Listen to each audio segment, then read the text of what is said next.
There's no time to waste. The patient's lungs are about to collapse and he needs to undergo surgery immediately. After the life-saving procedure, Gracias, David.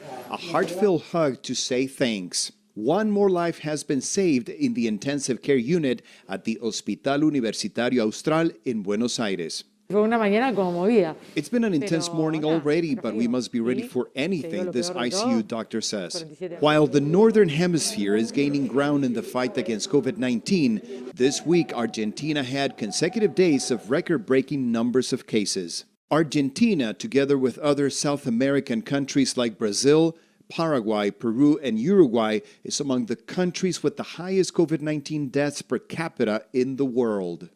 Few understand the current health crisis better than this team of doctors and nurses who fight this battle one patient at a time. Every patient is somebody's child, somebody's parent, Dr. Pablo Pratesi says, with tears in his eyes. I feel their pain.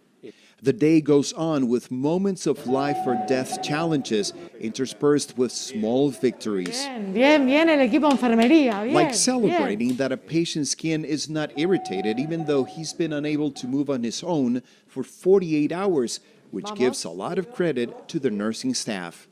And then there's the joy of saving a life, of seeing patients walk out of the hospital on their own. Matias Lorashi, who credits the ICU staff with saving his life, wrote a letter to express his gratitude, calling the team his guardian angels who risked their lives and those of their families to do their job. Today, part of the team is seeing their patient for the first time since he left the ICU, but on a video message.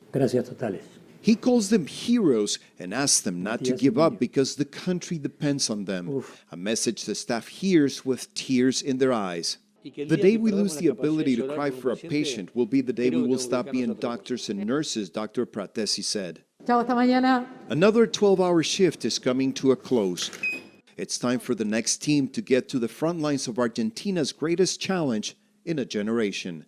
Rafael Romo, CNN.